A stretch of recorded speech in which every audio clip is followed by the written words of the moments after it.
HPPCL chief engineer विमल नेगी की संदिग्ध मौत मामले में बुधवार को हिमाचल हाई कोर्ट में लगातार दूसरे दिन सुनवाई हुई। न्यायमूर्ति अजय मोहन गोयल की अदालत में पर दोनों पक्षों की ओर से बहस हुई। मामला CBI को सौंपने वाली इस याचिका पर अदालत ने फैसला सुरक्षित रख लिया है। सर, विमल नेगी का मामला आज भी लगा था। सर, किस तरह की बहस हुई है और क्या अब जो है डेट पड़ी है अगली? विमल नेगी जो डिसीज थे, उनकी वाइफ किरण नेगी ने हाई कोर्ट में एक पिटीशन कर रखी है। उनका कहना ये है कि इस मामले में free fair and independent investigation नहीं हो रही और इसलिए मामला जो है वो CBI को भेज दिया जाए। तो उसमें सरकार ने अपने जवाब फाइल कर दिए और DGP ने भी अपना स्टेटस रिपोर्ट फाइल करी है और साथ में जो है SP शिमला ने SIT की तरफ से और ओंकार शर्मा ACS उन्होंने जो है अपना एफिडेविट फाइल किया है। जो ओंकार शर्मा और DGP ने अपना एफिडेविट और स्टेटस रिपोर्ट सील्ड कवर में फाइल करी थी, जो कोर्ट में कल खोली गई थी और उसके बाद हमारे को कॉपी सप्लाई करी गई थी।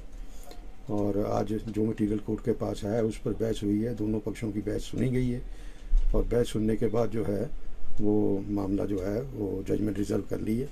Eight any time court can announce the judgement. आपने क्या तर्क कोर्ट में दिए? हमारा कहना ये था कि जो अभी तक की इन्वेस्टिगेशन हुई है वो फ्री फेयर एंड इंडिपेंडेंट नहीं है एंड हमारा तो यहाँ तक तर्क था कि there are material on record जहाँ पर ये कहा जा रहा है कि भाई जो एविडेंस है वो टेम्पर्ड भी हुआ है और जो एविडेंसेस हैं वो जो बड़े क्रूशल एविडेंसेस थे वो अच्छी तरह से प्रिजर्व नहीं किए गए और इन्वेस्टिगेशन जो है वो बिल्कुल राइट डायरेक्शन पे नहीं है। एंड जो रिपोर्ट है DGP का जो एफिडेविट था उसमें भी ये चीज़ें जो है हाईलाइट हुई हैं, जिसमें DGP ने भी जो है अपने कंक्लूजन दिए हैं, अपने पॉइंट्स दिए हैं, जिसमें उन्होंने ये रेज़ किया है कि भाई SIT जो है जो हद तक इन्वेस्टिगेशन हुई है उस पर कमेंट्स करें और ACS ने भी अपना एफिडेविट दिया है।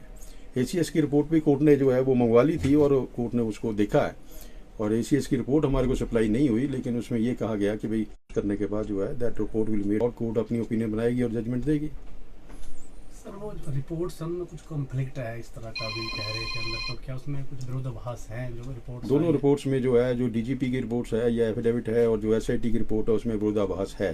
वो मैंने पहले ही कह दिया आपको कि जो DGP ने SIT की फंक्शनिंग के ऊपर जो है वो कमेंट करे और दोनों में विरोधाभास है, तो इस वजह से जो है वो that is a sufficient indicator कि the investigation is not free and independent and उसके ऊपर जो है कोर्ट अपना निर्णय सुनाएगी। इसका संज्ञान क्या हाई कोर्ट ने लिया है? आज जो अलग अलग रिपोर्ट है उसके बारे में हाई कोर्ट का क्या रिपोर्ट?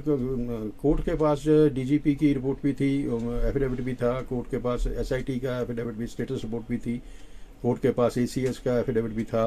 वो सारा कुछ कोर्ट ने अपने संज्ञान में लिया है और कोर्ट उसको बड़ी माइन्यूटली देख रहे हैं। दोनों तरफ पक्षों के तर्क सुने गए हैं, उसके बाद कोर्ट जो है अपना निर्णय सुनाएगी। क्या CBI को ट्रांसफर करने की ये अभी नहीं कहा जा सकता, यू कांट प्री जज ए केस और इस पर कमेंट नहीं कर सकते। मामला सब जुडिस है, इससे ज़्यादा कुछ नहीं बोल सकते। सर, जब मौके पर साक्ष्य मिले थे क्या उनके साथ छेड़छाड़ की गई है? सर नहीं, मैं अभी ये नहीं कह सकता, लेकिन ये जरूर है कि जो DGP की रिपोर्ट है वो सेल्फ एक्सप्लेनेटरी है, उसको कोर्ट अपने संज्ञान में लेगा, देखेगा। शिमला से कैमरामैन युगमार्ग TV।